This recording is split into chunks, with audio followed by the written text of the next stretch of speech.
We are back, Nick. We are back. Peter, we're back. That's right. And we're talking about the future of robotics and robotic housekeeping today. The humanoid robots. Is that right? That's right. We're going to review the over Tesla some Optimus, the Neos. Everyone's seen that recently. The figure robot that are already in production in some factories. Yeah, this one I'm excited about. Exactly. We're going to give you all the juicy details of these robots, how they may affect society, what's going on with them, the statistics. We're also going to give our predictions and insights into where this technology is going, because as listeners know, we are never wrong with future predictions. Never been, never will be. Sorry. Never have we once been. Well, we were a little wrong about blockchain and 3D printing. Blockchain and AR glasses, and perhaps the timeline of self-driving and NFTs and VR, and then Juicera also. But other than that, Juicera. other than that, and a couple other 10 or 100 predictions, we're never wrong about predicting the future of technology. Never. Never. Juicera was the one mistake. That's future of okay. juice. Yeah, I mean, we got fooled on that one. They pulled the fast one on us with the Juicera. I do think we should answer everyone's first question about these humanoid robots, these housekeeping robots. And the first question that we need to address is: you cannot currently have sex with any of these robots. Speak for yourself. You can try. You can try. You can try. Right. Yeah. People will try. People will. People will. There's going to be some interesting emergency room visits. Okay. All right. So let's first get into where is the humanoid market right now. And I've got some statistics. I'm going to share my screen. It's chugging along way faster than you would have thought a few years ago. It is raising an insane amount of money. Insane.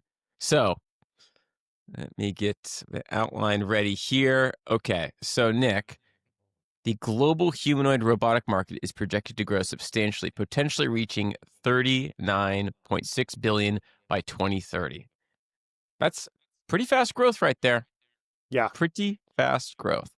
And a big potential of that is going to be domestic automation potential, right? So when we get into what we're calling the robotic housekeeper, the humanoid housekeeper, domestic automation, AI experts predict that up to 40% of household chores, cleaning, cooking, laundry, could be automated within the next 10 years. 40%. Not bad. That's aggressive. That'd be great. Yeah. It's aggressive. These robots are going to need to be pretty skilled for cleaning your bathroom. You know how we could hit that number, actually? How? Is if you have one, it's just constantly doing chores. So you actually get more chores done. Like I before wasn't cleaning my baseboards with a toothbrush, and now I do it all the time. Yeah, it's a good point. Baseboard cleaning or the places that perhaps you weren't cleaning as much of. That's a good point, Nick. Yeah. Okay. Interesting. So we've got a lot more potential there. In addition to that, it's going to get more affordable. So the cost of these robots is going to be reduced. So the cost of today's humanoid robots is predicted to drop by 50% in the coming years, moving from these specialized high-cost units to more consumer-accessible pricing. Some estimates suggest price drops to $500 to $1,500 by 2030 for general home robots. We'll see what those home robots look like for $500. I mean, I don't even think a Roomba is $500, but the cost is going to decrease quite a bit. Yeah, it's kind of funny when you think about it, right? The parts that go into it, there's nothing super exotic there. Yeah, it's a lot of high performance motors and a lot of plastic and a lot of metal, but yeah, you could see the cost really drop, especially when there's competition in the market, right? Absolutely. When they get more automated with the production of these, they're able to produce them cheaper. When there's more of a demand for them, it's going to be cheaper as well. So, and then the crazy thing for the production of them and the cost reductions there is this is a first thing that could conceivably build itself, which is wild. Roombas aren't building themselves. Nope. Roombas sure as shit are not building themselves. They could barely, do vacuuming. So, um, I don't think they're going to be a potential sponsor of ours, Nick. Not anymore. Not anymore, because I spent $900 on a Roomba that didn't work. That's my experience. So why is this important, right? Why is this technology getting so much attention, excitement, and funding? Right? Why is it important? So they could really help address a global labor shortage, especially with elderly care and manual labor, and significantly reduce the burden of unpaid domestic labor, which is disproportionately carried out by women. So you think of elderly care specifically, like how many elderly married couples are having to assist one another with really challenging tasks. It's really challenging taking care of people in their last years of life. It's very time demanding. I could see these robots being a huge benefit for people with that. Yeah, yeah. And actually, so in the most recent annual meeting that Tesla had, it was really interesting to see some of the examples that Elon Musk gave for the robot. And that was one that he hit on is medical care. And it's like, that sounds kind of weird, right? But when you imagine that this thing knows as much as ChatGPT or Grok does about medical care and is there not only watching what's going on with you, what pills you're taking, how you're healing over something, after something happening, it clearly could give exceptional medical care, right? And this is a strong need now as the population is aging. Definitely. Yeah. Absolutely. So let's take a look at some of these robots that we can discuss the use cases a All right. little bit more. Um, I'm gonna pull up. I'm gonna share my screen, and we're gonna look at Tesla's humanoid. And Tesla, they've got most of their media on their X account. So this is a video of their Optimus, and robots have been known to be pretty clumsy and clunky. That's been a bit of a criticism of humanoid robots or just robots in general. But look at this video of what Tesla's Optimus can do. Pretty nice. That It's doesn't that, beautiful. that doesn't look very clumsy to me. Doing a little Beautiful. shuffle. It's impressive how far we've come. I mean, I remember the videos from was it the Stanford accelerators or so on where it had to be wired up. Like this is a lot of improvements in the last 5-10 years. Seriously. Oh, maybe you're talking about Atlas from Boston Dynamics. That like That's they had that exactly right. big the cables from above and the tethers, right? And it was incredible to see, right? But it's like, man, like those things must be so heavy. They just can't make them in a form that's practical. We got here fast. Fast. That's right. And I don't want to spend too much time talking about Teslas because so Teslas is really optimized for factories. That's going to be their first use case. It's their mission is really for general purpose automation, and they're calling it a bipedal humanoid robot capability. And I think it's going to be focused on for labor shortages and eventually household presence. But I think their initial focus is to use in factories, and they're using their AI autopilot software to stack balance, navigation, and perception. But it is initially for factories and then later for home use, which is an interesting approach. I And think that's a right approach because if you first solve it for manufacturing and manufacturing more Optimus robots, then they get cheaper and cheaper, and you can scale the crap out of that production line, right? And then that benefits every other use case, such as consumer use cases, right? And so, in a lot of ways, that's by far the best thing to attack. And then the kind of just like rollover benefit is given to everyone else who wants to use it for general purpose stuff. so that's their approach. Their approach is right, build these robots for factories and then later build them for consumer use cases. It's impressive what they're able to do. And it's really to address labor shortage, maybe repetitive tasks, perhaps tasks that involve safety issues for humans to perform. it's got a ton of potential, a ton of potential. Now, I do want to spend more time. I do want to spend a little more time talking about the other company that's come out with a robot that is for consumer use case, taking a different approach. And this is the one that everyone's been talking Neo. about is Neo. So this company is called X1, and they are taking a different approach, Nick. They are taking an approach where they are building a robot and they're advertising it as about $20,000 for the purpose of working within your household. And you can see just initially the robot looks different. Its outer layer is going to be removable, washable. I don't know if it's a cloth or something along those lines, but you can see it is much softer. You can keep it clean. Perhaps you could cuddle with it, you know? We should get a couple of those outfits and just walk around with them. So it's interesting. It's pretty early. And the criticism that this company has gotten is that they have put forth this product for, early sales or pre-orders, and it's pretty far from what they've advertised. Right now, a lot of the chores it does, it can maybe open the door, it can do a couple things, but what actually happens right now in these early stages is that it is remote controlled by someone with a VR headset doing a lot of these tasks. The majority of the tasks its advertising is done by someone with a VR. So it's kind of what you call a mechanical Turk, a little bit deceptive, if you will. Yeah, which I think is kind of unfortunate because that on its own is incredible, right? But it's almost like and actually I saw some Twitter boy talk about this, like, Neo really should have just sold this as a remote controlled home assistant, right? That's incredible rather than an automated assistant. And by the way, we're not really doing it. And sometimes we're kind of faking it, right?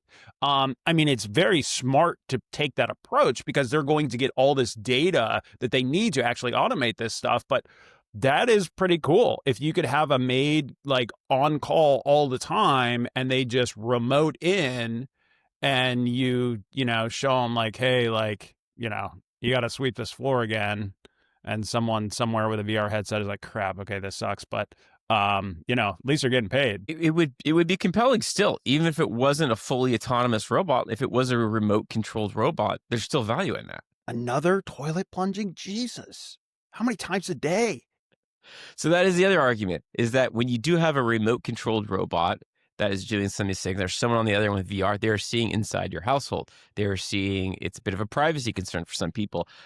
I think that there's still a large portion of the population that will get over the privacy concerns and will need to have these robots in their house. Strongly agree. Strongly agree, right? If you have a elderly parent, or maybe it's your husband or wife suffering from dementia, I'm pretty sure you're going to be okay with sacrificing a little bit of privacy concerns to get help around the house.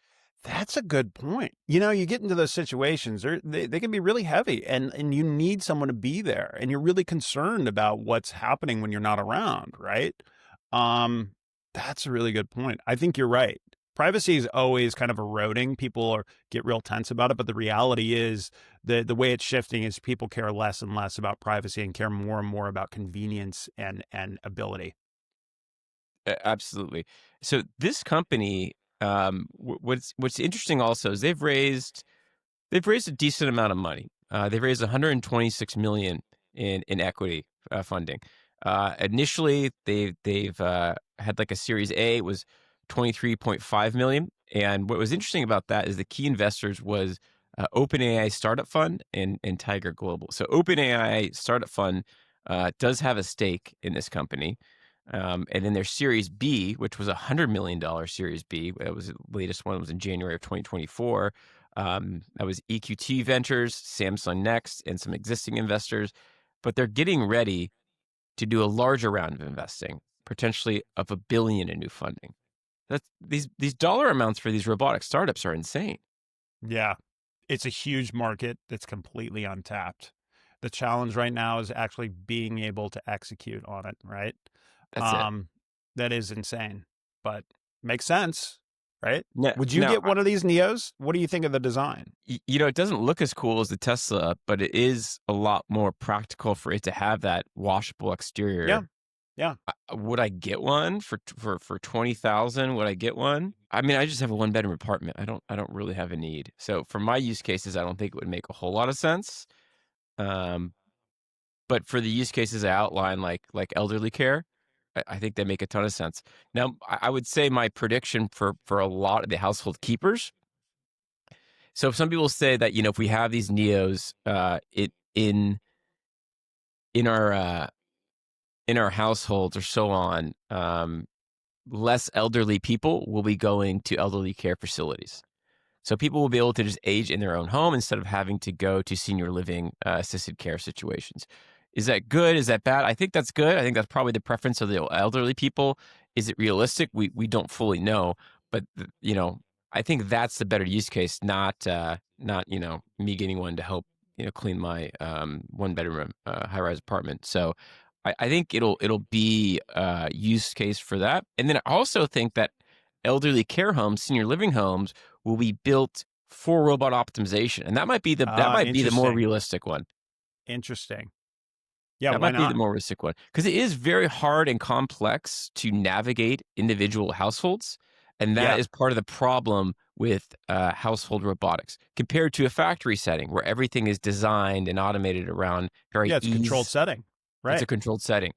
It's very repetitive, controlled setting where individual houses are going to differ each house. Yeah. So I think it's going to be pretty hard for 1X, as the company that makes Neo, to be successful in executing this. I do think, though, elderly homes could be built around robotics. And in that case, you could automate a lot of senior care and get a better quality of life for some of these people aging with a lot more robotic assistance. Interesting.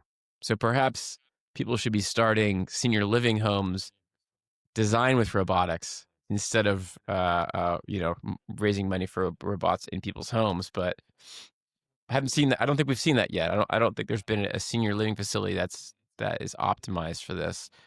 But maybe Neo could partner with a big senior living facility, and that could be the Yeah. big success.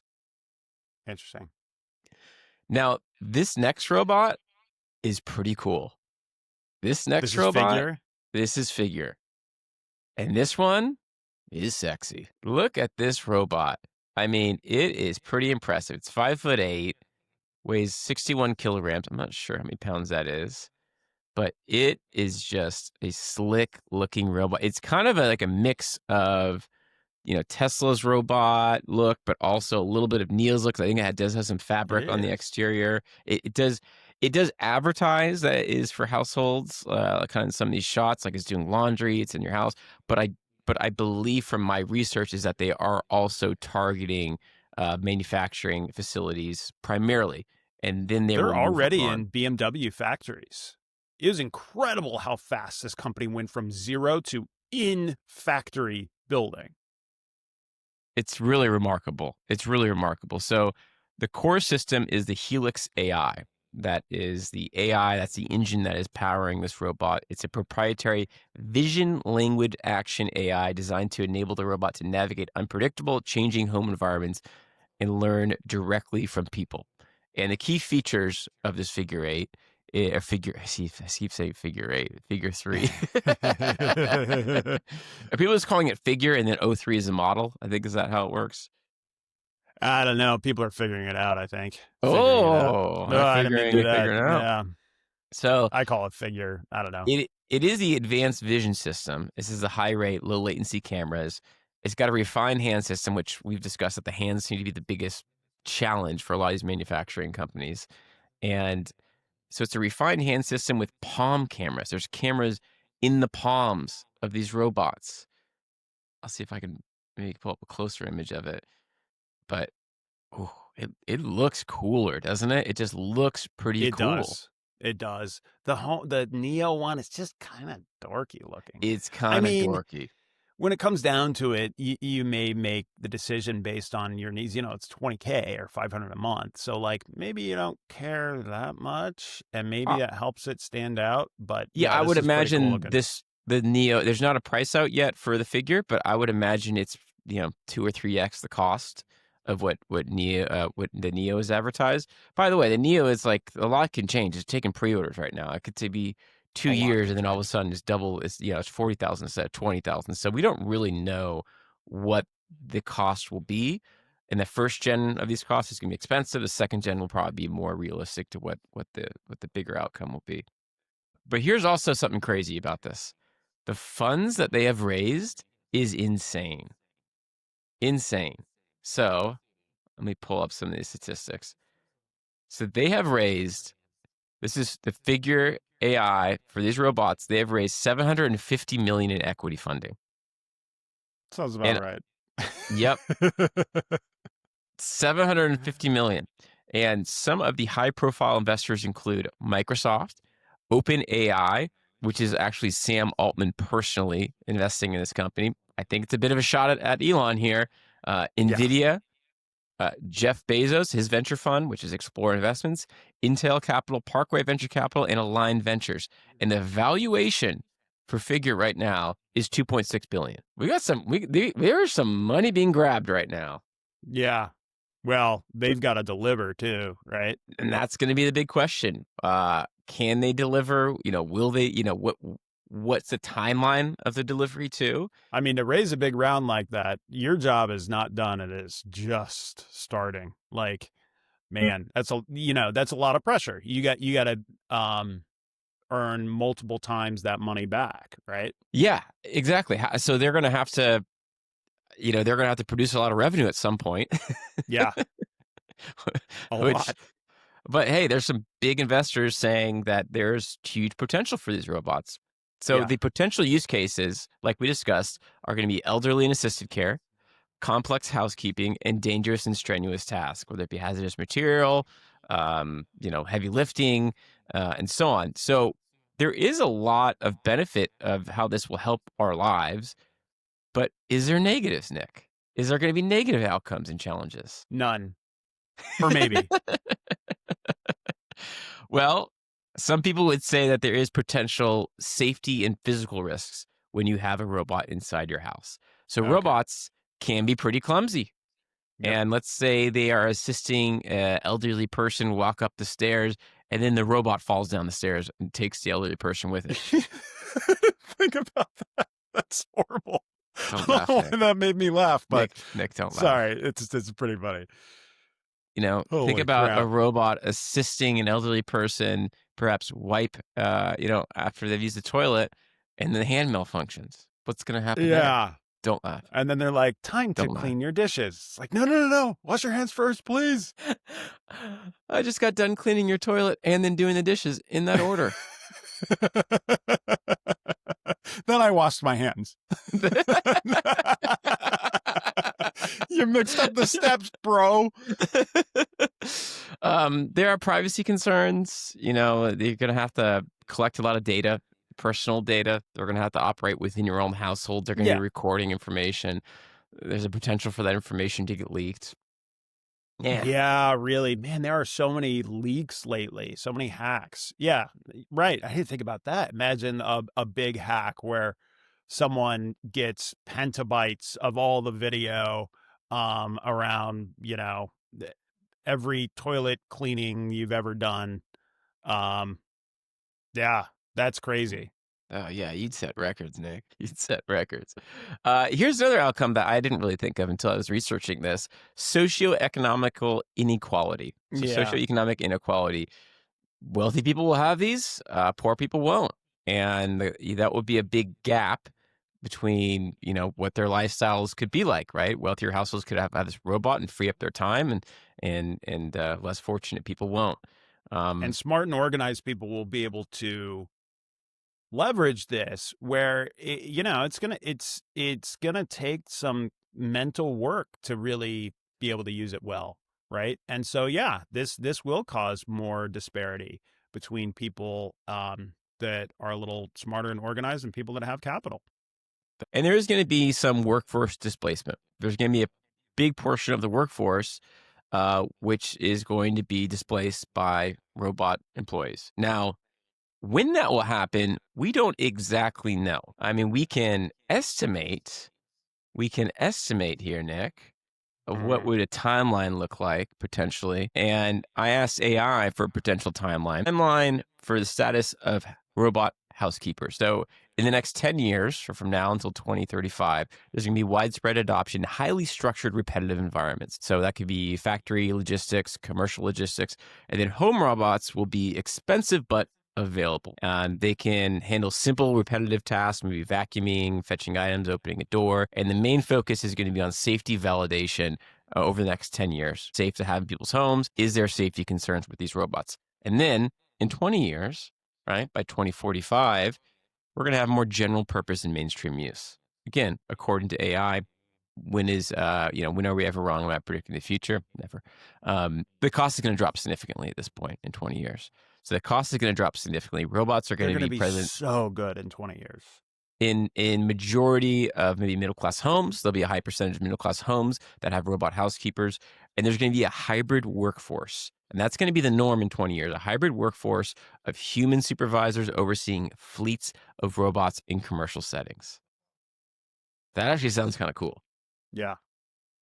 It does also sound a little Terminator-ish. I mean, so Elon just got his $1 trillion pay package approved, right? And part of the his reasoning for this is that he needs to control enough of Tesla because he needs to feel like if he's building an army of robots, then he needs to make sure he can't get booted so that he could prevent a Terminator style situation, right? Like this is a legit concern of his. And like the physical pieces are there, right? It's wild to think this is possible. I've read that as well. It's a big concern of his. It's a big concern when he thinks about the future of civilization and the potential for robot domination. So what I did, Nick, is before this episode, I asked Google Gemini, what is the percent probability of a robot domination in the next 100 years? What is that Terminator scenario, science fiction outcome? What is the percent probability? They gave me three kind of, first they add a lot of disclaimers. I can't predict, I can't, all that stuff. And then they said, there is a high probability view, like a extreme view. There's a consensus medium view, and there's a skeptical low probability view, right? And each one of them are 100% likelihood. No, the consensus one is probably the one that we'll talk about here. So it says a survey of machine learning research frequently provided medium probability for catastrophic or existent level outcomes. Prediction range 5 to 10% for robot extinction, for human extinction, robot domination. That's not zero. It's not zero. That is not zero. Now, I mean, I don't know how people, it's such a prediction in the future. It's so far. I don't know how they are making these predictions with any certainty. But it's something that I think safety controls are going to be pretty paramount in these early days of robots. Because if there are early issues with safety controls in robots, it's going to set back the industry quite a bit. Just like the accidents in self-driving are, something like that. And yeah, I think that's a great comparison. Yeah. It'll bring a lot. So there is some high risks. There's some high stakes with the humanoid robots. Yeah, and it can't be, well, only 1% of the time does it try and take over the world. It has to be zero. Yeah. Oh, it's under 5%. We don't need to worry about that. It's probably not gonna happen. But for fun, Nick, I did create an AI video. I created an AI video. Okay. Of what are the potential scenarios when we do have robot housekeepers, and what would be a potential future dilemma, like a kind of a Black Mirror situation. And then let's see how AI video with our AI storyteller Alfred clean itself. What would it learn about you? We gave the robot housekeeper a predictive algorithm. It would learn your habits to prevent messes in the first place. The man loved it. His robot, Alfred, knew he dropped his keys, so a tray slid out by the door as he entered. It learned he spilled coffee grounds, so it prepped the machine for him. It was seamless. Until last Tuesday. He was stressed, angry, raising his voice on a video call. The next morning, he found the coffee machine dark.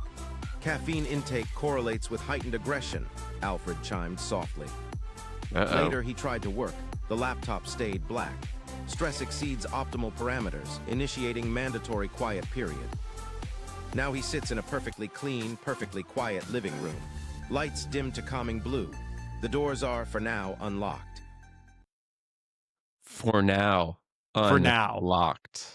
Holy crap. There Black are Mirror. consequences. Yeah. You know? There are consequences. Yeah, All of a sudden. I think one is we're going to lose our purpose and meaning. That's hard to address, but maybe for another time. That's it. That'll make for a good next episode. If we don't have to go to work to do stuff, what are we going to do with our lives? Yeah. We'll see. Anyways, good episode, Nick. This was a fun Great one. episode, I would say. Maybe our best one yet. Maybe our best. Just keep maybe getting better. Maybe our best. Appreciate everyone listening. Appreciate the feedback. We're having fun with these. And of course, we want to thank the most important person, Nick, the most important person on this podcast, our robot overlords. Thank you. Thank you to the robot overlords who listen to every single recording.